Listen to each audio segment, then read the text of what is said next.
Welcome to our program today. My name is Anissa Mitchell with PMD Alliance, and this is our Young Onset series. Today we're going to be talking about the care partner mindset on this World Movement Disorder Day.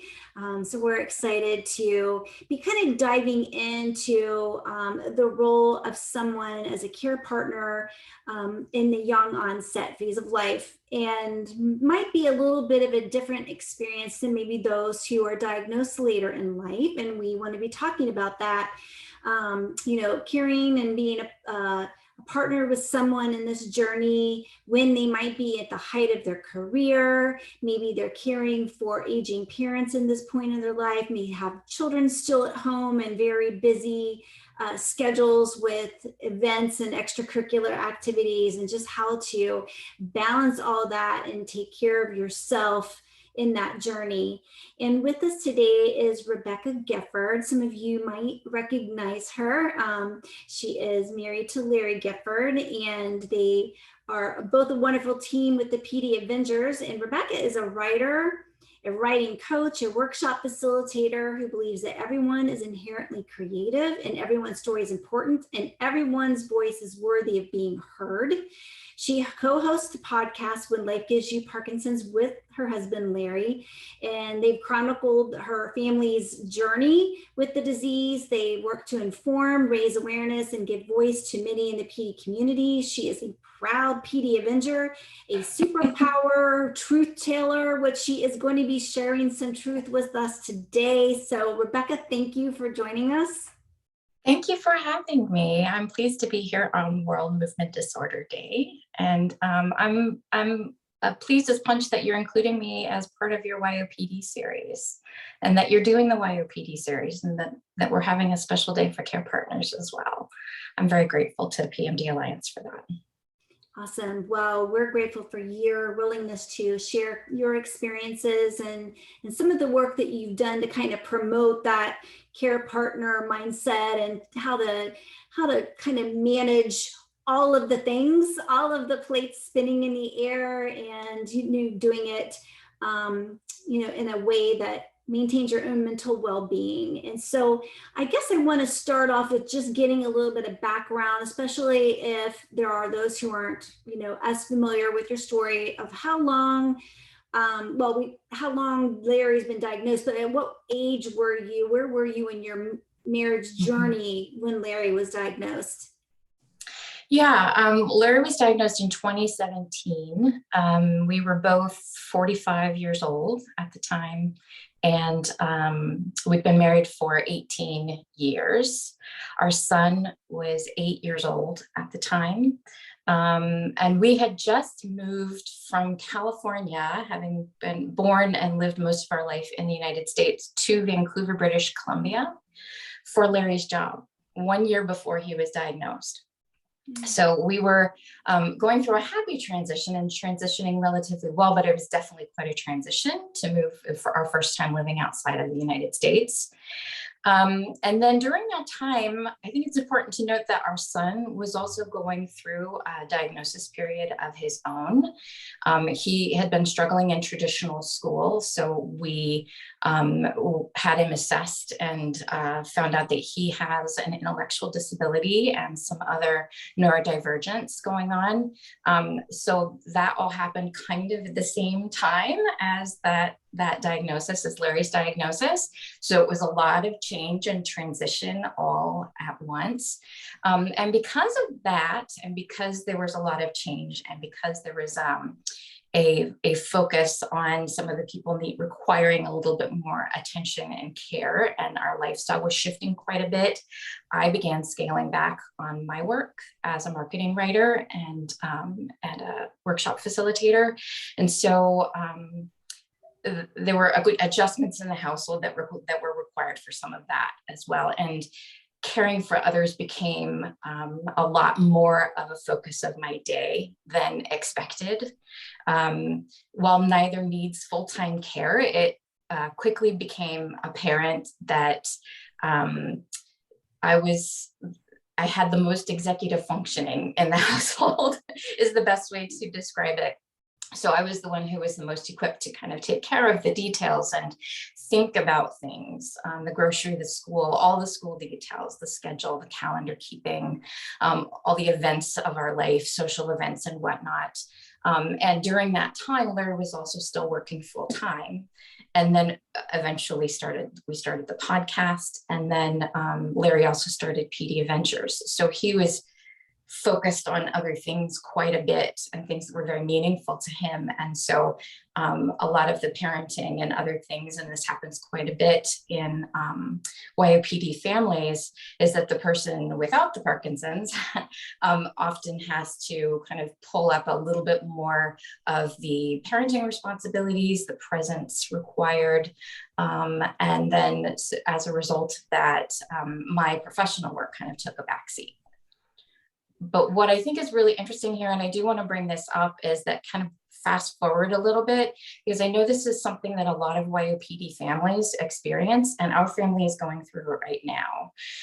We know that when you're diagnosed in kind of your 40s and 50s, those are often your highest, your most successful professional time, highest earning possibilities. Yet the person with Parkinson's often needs to either scale back in what they're doing, or early retirement, or or just kind of a lifestyle shift or a job change, something that's a little bit more manageable for them. And we're going through that right now. We're going through a transition. So in the midst of, kind of this time when Larry would be normally kind of having a professional peak, and he was working in radio for 30 plus years. He is changing jobs, he's scaling back, he's focusing on other things that perhaps are not quite as, don't require, it don't provide a steady paycheck. And so for years and years, we relied upon Larry for that steady paycheck. And then I was working freelance. I was still contributing to the household income, but I wasn't bringing in that biweekly paycheck and that steady income. So now we're in the process of transitioning into me becoming the steady paycheck earner, and Larry becoming more of taking care of the household.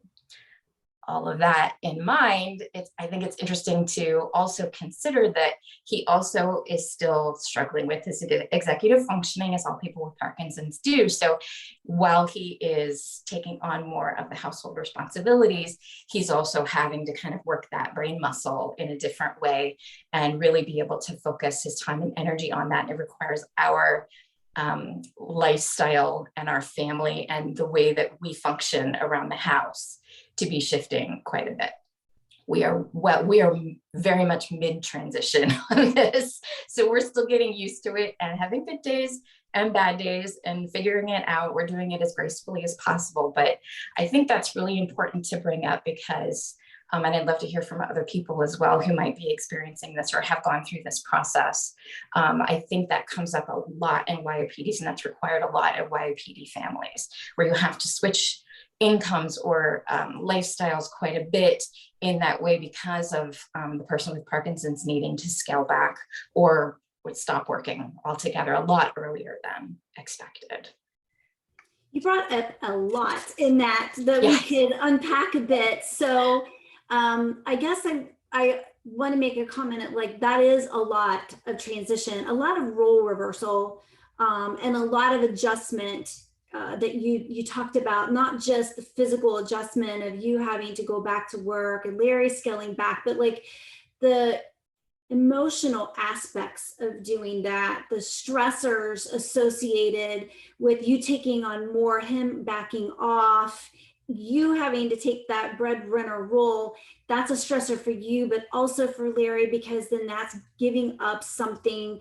And there's this tension that is there. Can you talk a little bit about how you navigate? I know you said you're still in the midst of navigating it, but this is something that is, I think, unique to young onset, because many people, when they're older and they're diagnosed, they're already retired or in that near that retirement stage. So this is less maybe of an issue. This is a significant issue for those in their 40s and 50s, as you were saying, and still parenting and all that. So I would love if you could expand on that just a little bit, from just the adjustment. How did you get there? What are you doing?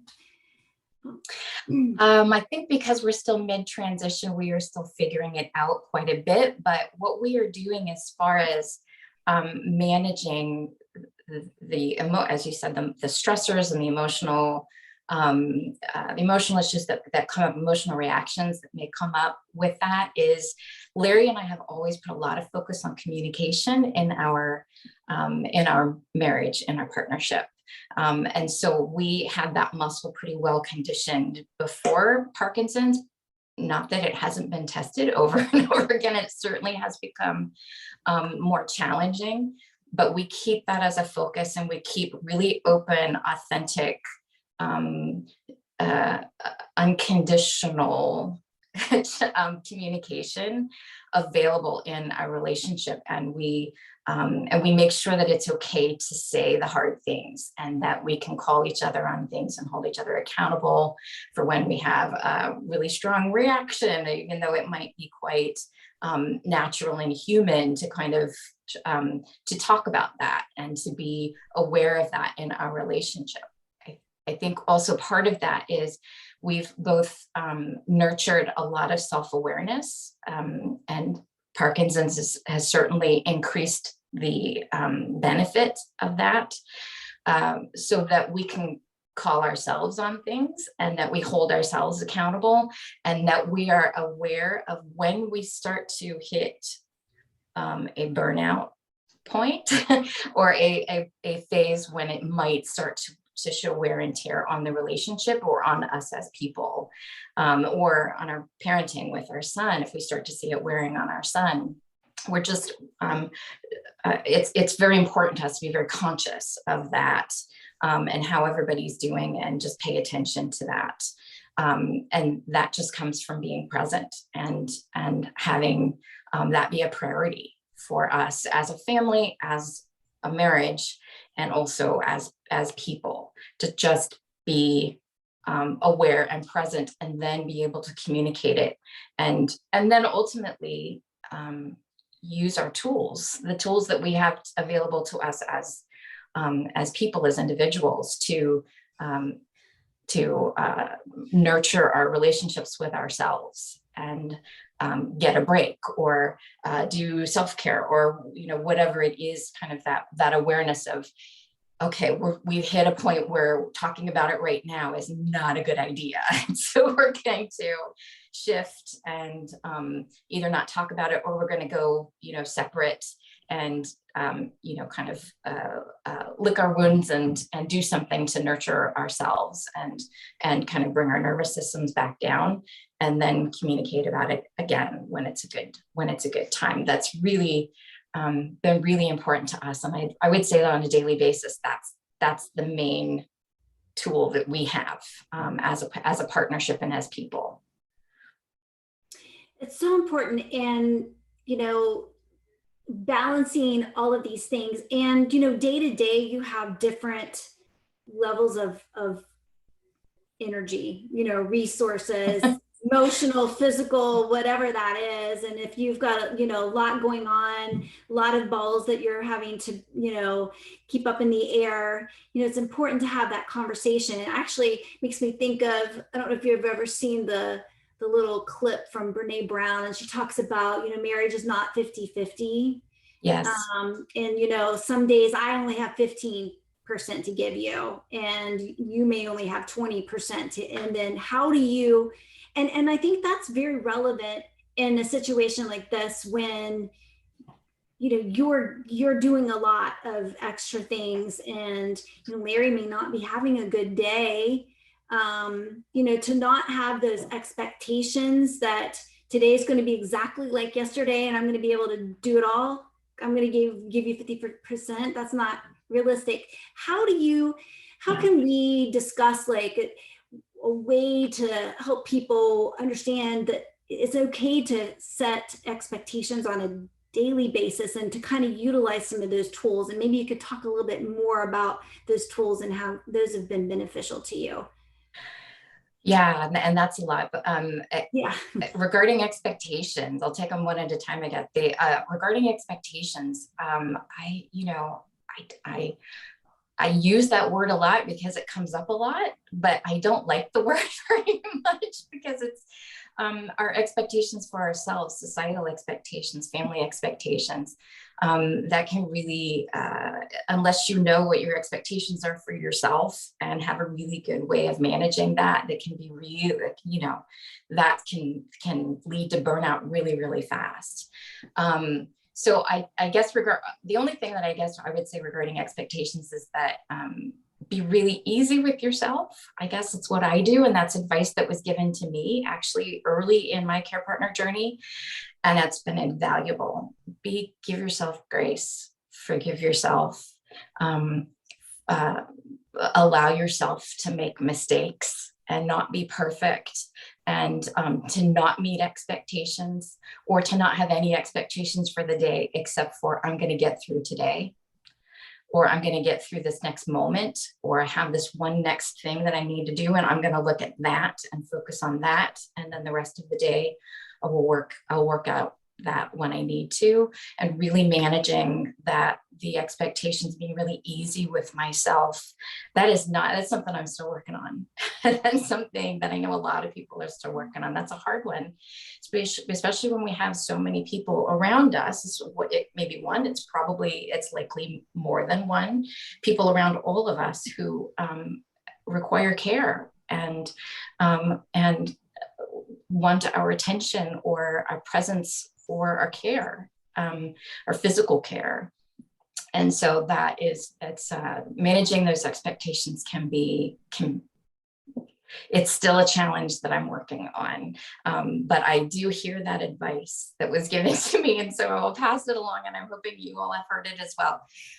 That's just to be really easy with yourself, give yourself a lot of grace, and lower your expectations to what can I get through in this moment? Can I breathe through this moment? Can I deal with this, what I'm presented with right in front of me? Can I do one load of laundry instead of 4? Can I, right, just really, really being easy with yourself and managing those expectations. I think also priorities can be a challenging word for a lot of people. But I think that something that came to me when you were talking is that setting really challenging and really specific priorities. I went to see the author Elizabeth Gilbert speak. She did a speaking tour not long ago, and I think it was in April, I saw her speak in Vancouver, and she spoke really eloquently about priorities, and said that when she was going through toughest time of her life, she sat down and she set and discerned for herself, what is my priority list? And her priority list was 2 things long.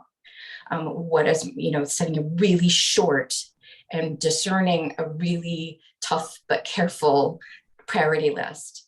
And I loved what she said about that. And she said what, then once I set that and I really knew it and owned it, decisions became a lot easier, because there are a lot of things that don't fall in that priority list. It was hard to make that decision, and it can be hard to hold the boundaries that you need in order to maintain that priority list, which we can talk about after I finish. Yes. But the setting that priority list. So I sat down and wrote down my priority list, and it's 3 things long. It was really hard to make that list, but I discerned really carefully, really specifically, what are my top priorities, and also made a list, and it's on the next page, of the things that aren't on that list, so that I can, and the people who aren't on that list, so that I can refer to that as well when I'm making these tough decisions, when we've got the expectations that you're talking about. What of those things are actually important to me, and then reminding myself, returning to that list when I need to remind myself, what are those top priorities?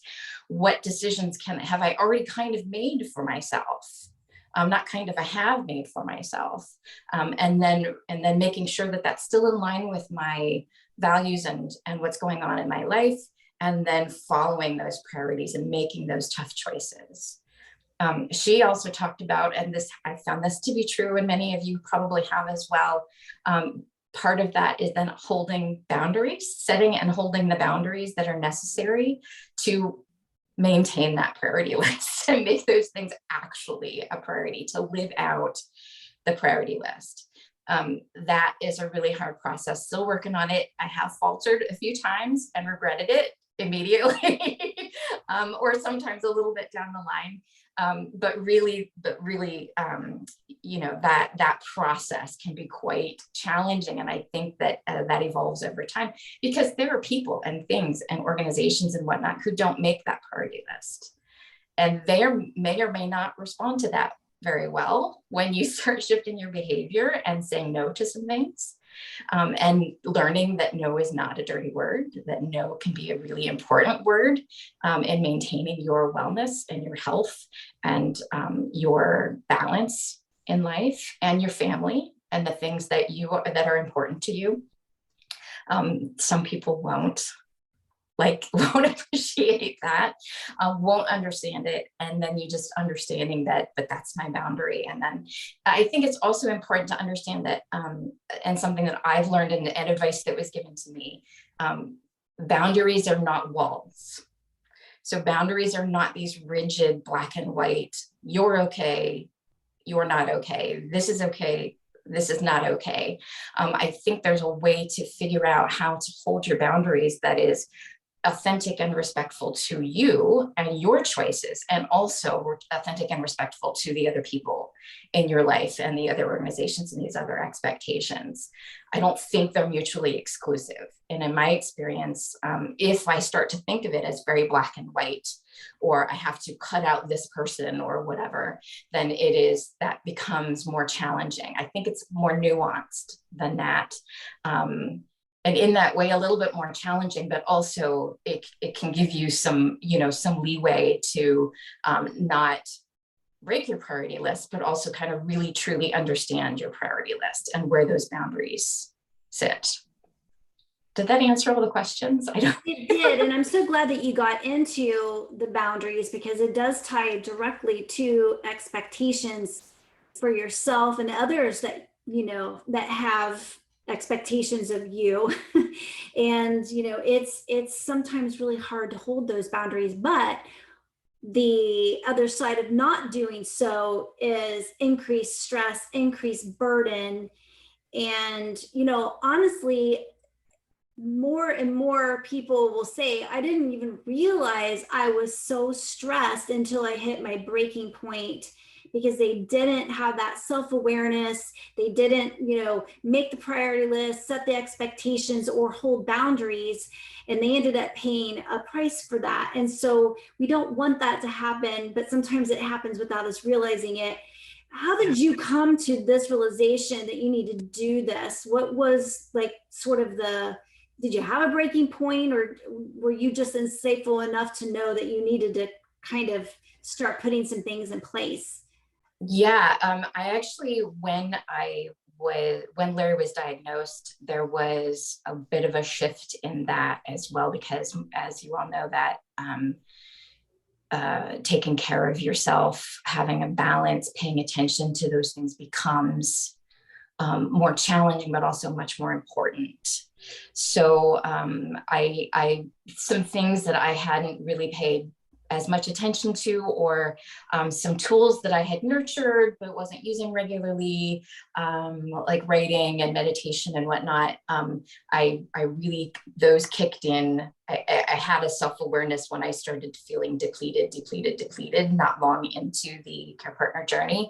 It's like, oh, I really need to be paying more attention to this and making this a priority. That's one of those things on my priority list, is taking care of myself.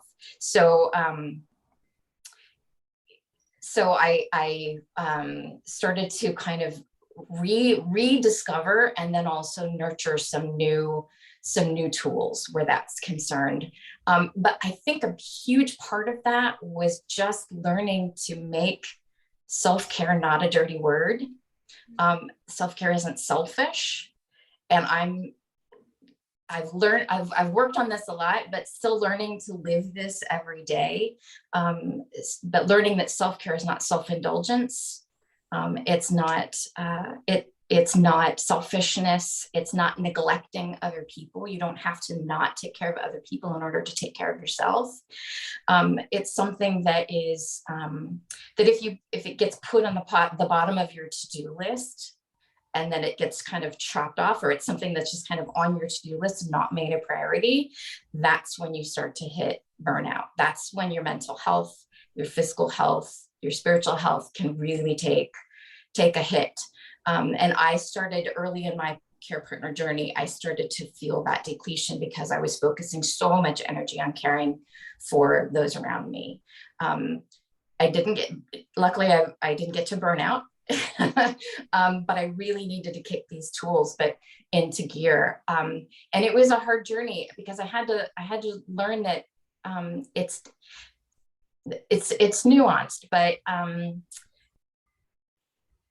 learning that we're all worthy of that care, not just the people who require more care around us, but we're all worthy of that care, not because we have to take care of ourselves.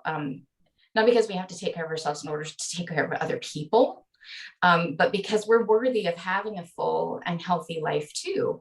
And a big part of that is caring for our person with Parkinson's and the other people around us who require care. But it is because of these extra challenges that we face that it's even more important for us to focus on. It becomes more difficult for us to maintain that balance.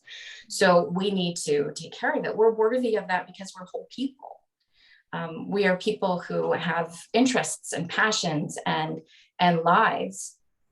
And again, part of that is caring for the people around us, and part of that is our care partner role. But self-care is because we're worthy of taking care of ourselves. And it's important to kind of value that and to nurture that in our lives and set priorities that honor that, and that really give you the time and space to do that. And then some days that is just 5 minutes to breathe, right? Sometimes it's just taking a couple of really mindful breaths. It doesn't have to be full-fledged meditation. It doesn't have to be exercising at the gym for an hour. It can be just focusing on yourself and nurturing that relationship with yourself for a few minutes, if that's what you have time for. But taking that time can make a world of difference to the rest of your day and to your own health. I'm so glad you brought that up, because I've heard care partners say, well, I don't have time for self-care. Like I can't just go off for an afternoon and get a mani-pedi or go, shopping for hours or golfing or whatever it is that would be something enjoyable for them. And they think that care, self-care is only one form. But they're not even like drinking enough water during the day, or making sure they're eating or getting any sleep, or even going to the doctor for their own things if they're getting so busy that everything else trumps that. So can you talk a little bit about the different types of self-care and why that's important and how we can achieve that even in a very busy situation? Yeah. And again, I think, if we lower our expectations for what self-care means, it doesn't have to be you take an entire day off. It doesn't mean that you're going away for a weekend unless you have the ability to do that. And that's something that you need, then please do it. But that's not required. It can be 5 minutes of something. I have what I call my self-care toolbox, or my wellness toolbox, where it's chock full of different tools that I can use during those times. And it's things like, for me, writing is a big one. And I teach that as well. And I walk that walk. And it can be 3 minutes of free writing, which, if anybody knows how to do it, it's just stream of consciousness, that's one that I use when I feel particularly angry. It's a good release for me if I'm starting to feel anger and resentment or frustration really build up. I just release it and onto the page and say whatever I don't want to say to my family, because that wouldn't be helpful.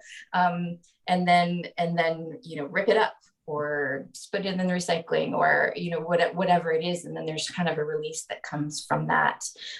Nature is a big one for me, and that can be sitting outside, but I try to do a hike as much as possible, as frequently as possible. I find that really grounding. And it can be just walking, we're lucky enough to have a park across the way. It could be sitting outside in your back, it could be finding your favorite tree in your neighborhood and just standing there for a few minutes and kind of getting some breathing in the fresh air and just kind of getting outside and having a quiet moment in nature.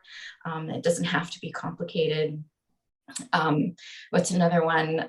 Movies are a good one for me. They're taking a few minutes often at the end of the day and just kind of spending some time with what am I watching on Netflix these days. And it might just drift off to sleep as part of it, but there's something that's really kind of sweet and meditative to me about that. It's any time that I get any time alone. For me, I'm an introvert, and I know that I require that time alone. And that can be, and my family is getting used to that. My husband fully understands that. My son is extremely extroverted and social and requires a lot of attention.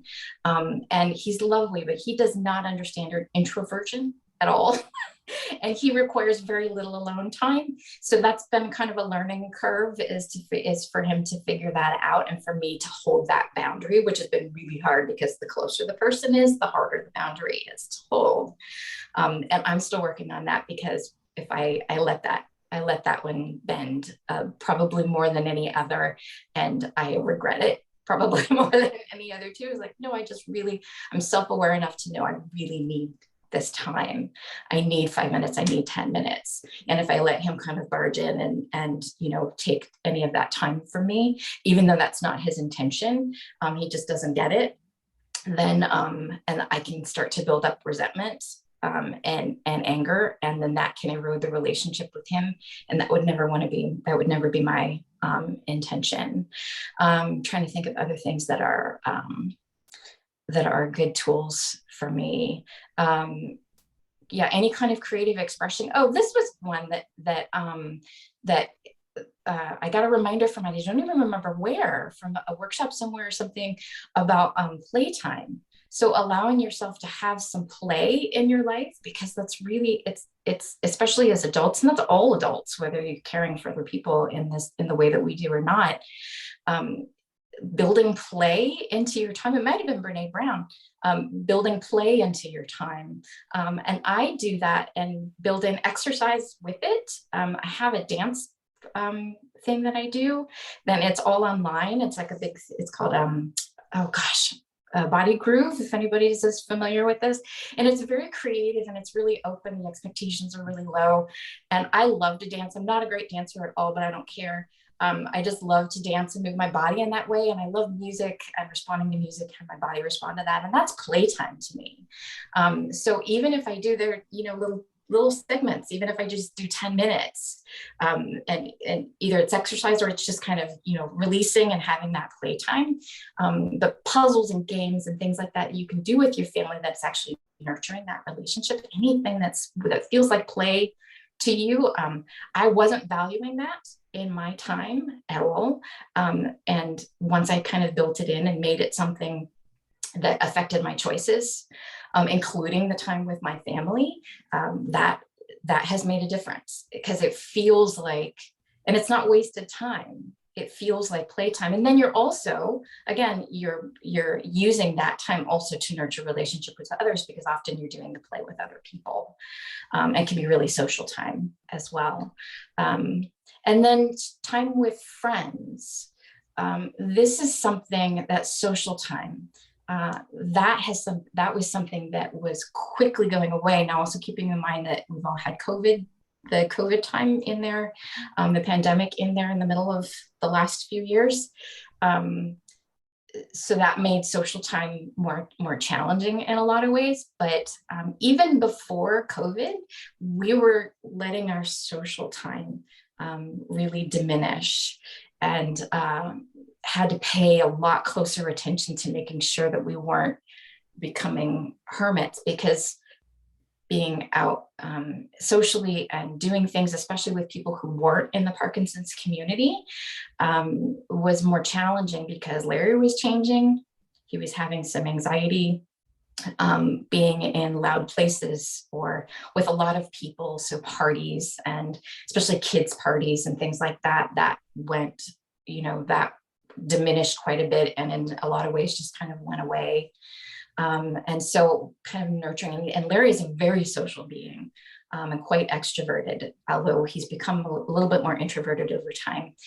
He needs that social time and he needs that engagement. And so we let that go quite a bit. And then COVID hit, which was challenging for a year or two, to make that part of your time.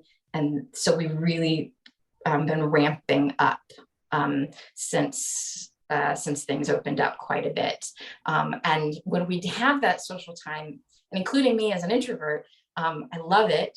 I get something from it. It is important to us and nurturing that community. And so just making that, valuing that time and making that something that we pay attention to and take advantage of when we can. Still much less of social engagement than pre-Parkinson's, but perhaps more meaningful. So you brought up a lot. My brain went to lots of different directions. I know, right? But it was great because I think you highlighted a couple of things. One is, the importance of people addressing the emotional aspects of being a care partner. You mentioned anger. I'm sure there's a lot of anger, guilt, frustration, sadness, whatever the case may be for every individual. You are dealing with an ambiguous loss and, changes, challenges, disruptions, into the day-to-day life. And so, it's important to find an outlet to express it. So that's sort of a part of self-care is, whether it's journaling and free writing, like you were saying, or it can be, seeing a counselor, or even developing your support group around you. And I know a lot of people in the young onset community, are really busy. So maybe sometimes attending traditional support groups, it may be a bit more challenging, but isolation is not good. And we've been forced through that experience through COVID, like you were saying. So it's important to kind of develop your tribe. For you as a couple, for Larry as, the person with, but as a care partner, I would think this is really important. And I wonder if you could speak to that and some of the benefits of having sort of like somebody who understands you, sort of that unspoken understanding. Yeah, for sure. This was something that I think I resisted. And just a little bit of background on our family. We moved around quite a bit before we were in California for a few years. And then when we moved to Vancouver, and we've been here for quite a while. But we moved around a lot, and I'm an introvert. And I'm also a freelancer. And so I work a lot from home. And so I hadn't really nurtured, really spent time, made it a priority to cultivate that tribe until, again, starting to feel depleted not long after Larry's diagnosis, where I said, I think I'm going to need some people here. And I had friends and regular contact with people. We were new to Vancouver, but I have friends from, various places. I have one, there are two who are just like my ride or dies, like super, super good friends. We've been friends for decades, and we've seen each other through all of the life things on both sides. So I had those. They're not part of the Parkinson's community, but they are certainly my core, part of my core group of friends. And I spent very consciously, and I have a kind of relationship with both of them, where I could say, okay, so I'm paying more attention to my friendships now. So can we kind of set it up so that we talk on a more regular basis? Is it okay if I call you at 2 o'clock in the morning because I've had a horrible day? I'm having a really challenging Parkinson's day. What kind of, what are you open to? I kind of established that and made made sure that I wasn't crossing their boundaries, and then also kind of nurturing that, saying let's just be more part of each other's lives. I need it. I'm guessing you need it. Let's just do that. And they were like totally game for it, and did that. And I'm so grateful for that. But I think the nurturing within the Parkinson's community and reaching out to other care partners and other people in the Parkinson's community, that was a slow build for me. I don't know that I know 100% why. A lot of people express that in YOPD and just care partners in general and people with Parkinson's in general, where it takes a little bit of time to recognize the value of that connection with the Parkinson's community and people, like you said, the unspoken understanding of your experience. There might have been some resistance time-wise, just like, but I have so much going on. And I have these friendships. Why do I need to build these friendships too? Not really understanding the value of that yet. And also, support groups, it's like finding the right therapist. Finding the right support group is really important, and so finding a good match for that. I kind of cultivated my own support group of care partners and people, and some of them people with Parkinson's from the Parkinson's community, who are my people from the community, where we have that unspoken understanding. But again, that took a little bit, and it took me learning that it really, and kind of getting a taste of it. What was really formative where that's concerned is not long after, I think maybe we were only 2 years after Lyra's diagnosis, we went to our first World Parkinson Congress. We went to the one in Kyoto, and really being overwhelmed in a good way by the embrace of the community, and also getting a taste of what how those relationships could be really valuable to my balance, to my understanding, to my self-care. And then so kind of getting a taste of it in a surprising way of these care partners are really cool, and like just kind of, and look at the community, and we're all part of this really remarkable community, and really learning that in a big way, in a very concentrated way. And so I think that was a turning point for me after that, and I made some good friends there, and have nurtured those over the years, and have made new friends as well, and kind of cultivated that, my own little support group of people who I know. They get it if I have to cancel a call. They get it if I have to, if I just need to text them at 6 o'clock in the morning because that's the only time that I have. There's really an understanding of what's required, and a lowering of expectations in a really healthy way of what's required in order to nurture that friendship. Engagement and presence and support, mutual support, 100%. But there's not, the practical considerations. There's a lot of nuance and gray area there in a really good way.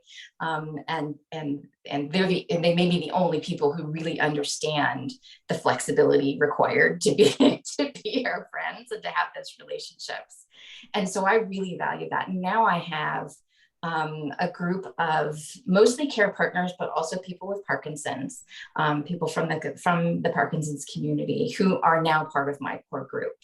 And I very much value that. And there, whether we had Parkinson's, if let's say Parkinson's went away tomorrow, we would still remain friends because of that connection. And they're just beautiful people. And I'm so grateful that I took the time to nurture that, and had to kind of learn the hard way that it was valuable and important. Yeah. And, I've heard others say, I love my friends, they're great, but I have that comfort in knowing that if I need to ask tough question or bring Yeah. up something that I'm really challenged with, I'm not embarrassed. I feel like it's a like that understanding, like it's okay. Because others probably have that same question. You would never ask your general audience friends, maybe. You found that to be the case, like even if you haven't needed to necessarily, that just that connection that I can't ask that to just anybody. Yeah. And that you can go for a while without connecting in either in person or through technology or whatever. And then still reach out to them, and they get that it's been a while and that it's okay that it's been a while because you've been distracted and busy, and so and so just had surgery, and all of this that you're kind of managing, and that the space and time between doesn't mean the lack of connection or the lack of mutual support. It just you don't have to explain. Right. I've never really had to explain that. And if I did apologize, gosh, I'm sorry, it's been so long. They're like, I totally get it. Don't worry about it. You never have to apologize for that. And I do that for people in return when people who are newer to the community, they start to apologize or whatever, as they would to people outside of the community. You don't have to. Right. And there's such comfort and beauty in that connection. And I really do value those friendships. Well, and you and Larry have done so much to, build a tribe, I'm sure personally, but like the connections that you've made in your work with the PD Avengers, I mean, it's a different level of connection, different type of work, but like the incredible work that you guys are doing is also very fulfilling. So, kind of going back to some of the things that we take for granted as maybe being to, I don't know, higher level of needs, be able to meet the need of helping other people, giving back, and, being part of the solution to the problems that many people are, faced with in the PD community. I imagine that really adds to your bucket, I guess, your love bucket or whatever you want to call it. Love bucket. I love that. Yeah. Yeah, and there was an analogy made in a care partner workshop that I attended earlier in, I forget, in the last week or so, where the question was asked, and it was a Zoom room full of care partners. And there was on the screen there was a gas gauge that said empty to full, mm-hmm. And it said, "Where do you fall on that?" And she gave us a minute to kind of think of that. And she's like, "And when was the last time it was full?" And all of us were just like, I don't know that I remember the last time that it was full. I think some days I'm lucky that it's half full. I feel really grateful for that. But that's what I thought of when you say that, because it's like filling your cup and emptying your cup. You can look at that the same as the empty and full gauge. And while it's been a while since I've been at full, and I think it's hard for a lot of people to remember, being at full or maintaining full for any length of time, or a full cup. I like that analogy better sometimes. That kind of work really does fill our cup, makes it more full. And it part of it is because we feel such connection, and we're in such awe, of the Parkinson's community and all the other people who are doing work and have been doing work since long before we were doing any of this work, before PD Avengers or the podcast or anything. We're in such awe of what they do and their connections and the way that they give back to the community,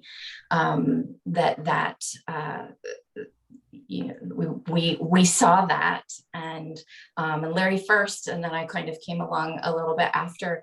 But he's like, this has got to be a way that's gonna help me manage my Parkinson's. It's gonna help me maintain balance in my life. It's gonna give me a sense of purpose. And on those days when it's really hard to get up in the morning and focus on something, this is gonna be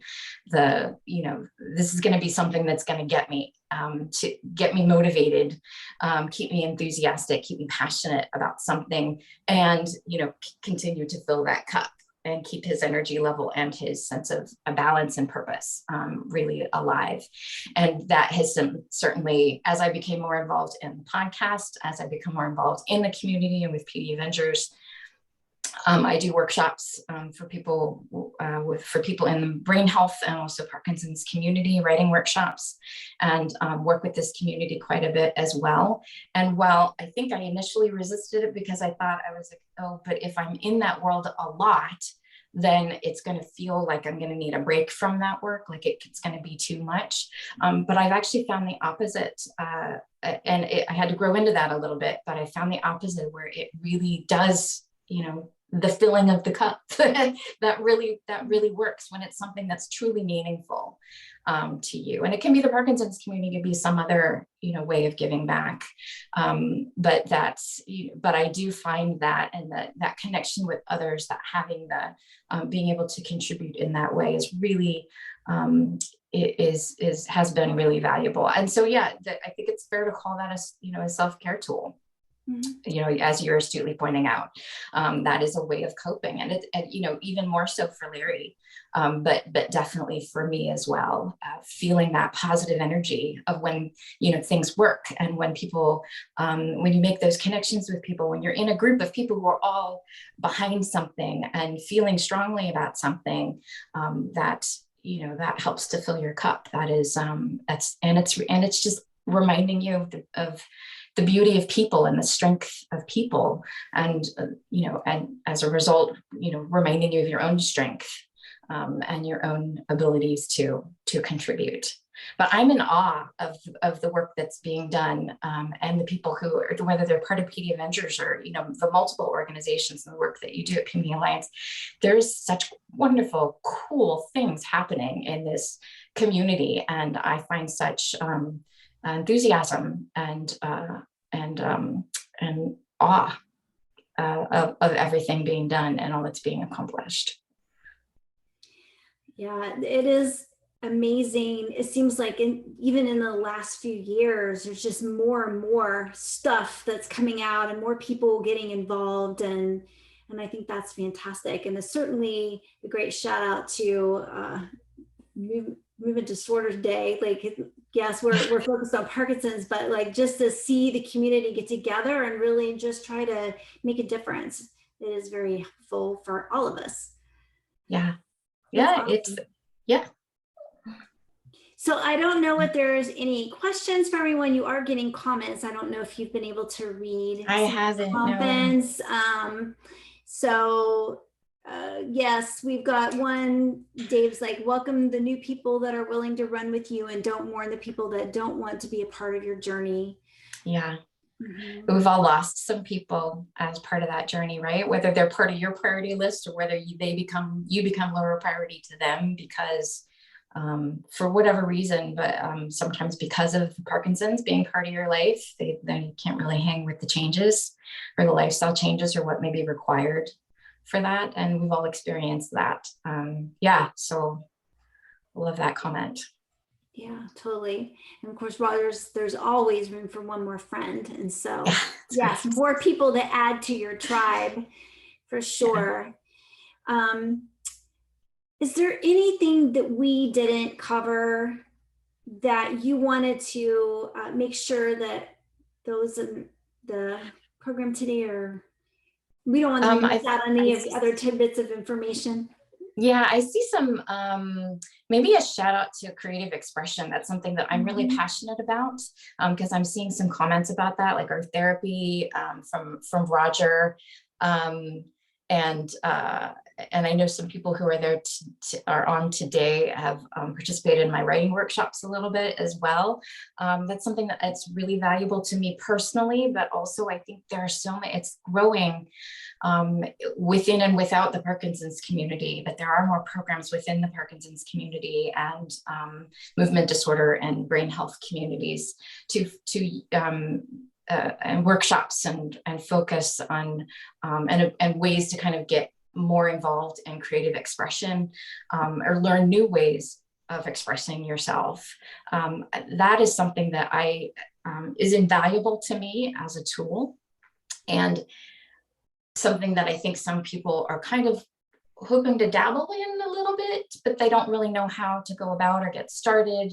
And so a shout out to lowering your expectations and playtime, and allowing that to just be, something that you let yourself do, whether you're quote unquote good at it or not. Find one of these workshops. A lot of them are free. There are also great writing workshops that are for people just in general. Some are focused on women only. Sometimes it's for older people only. Sometimes it's, people with brain health issues only. There are a lot of online free or inexpensive workshops available more and more every year, I find. So really, and no matter what it is, there's music, there's painting, there's writing, there's, whatever, photography, cooking, gardening, whatever your creative expression of choice is, really maybe spending some time and nurturing that, and developing those muscles, conditioning those muscles, kind of getting into my workshop speak a little bit, but I think that's hugely valuable. It challenges our brains. It gives us a way of a release and a way of expressing ourselves when we're feeling kind of emotionally challenged, or starting to feel depleted, or feeling like there's something that just really, really needs to be released, or something's building up, resentment, or something is really starting to build up, and giving it a place to go and focusing on something. It's also super meditative, and it's great mindfulness to be able to focus on something for even just a few minutes that is just about putting paint on a page, or writing down a few words and doing a haiku. It's 3 lines, do a haiku, and making that part of your time and your priorities, and conditioning that muscle so that it becomes a more ready tool for you. I'll just give a little shout out to that, because it's something I feel really strongly about. Awesome. Well, and everything you said sounds fun. So it is play and expression. So that's really awesome. So thank you so much, Rebecca, for sharing this hour with us and your insights. It's been very beneficial. It's been great talking with you. And I know you've been on some of our programs before, so you know a little bit about our tradition, but I'm going to invite everyone that has joined us today just to, if you'll be willing to turn on your video, if you can, to give the wave of gratitude to Rebecca, just to thank her so much for this time. It's been wonderful. Yeah. I don't know if you saw the comments. Everyone's really appreciated not only this, but your podcast as well. Oh, good. We love it. Yeah. Speaking of creative expression, right? It's okay. We love it. Thank you to everyone. This has just been such a pleasure. I love connecting with my fellow care partners, and I'm grateful for you all. And we're grateful to you. And thanks everyone for joining us. I hope you have a wonderful rest of your day. Thank you. Bye, everybody.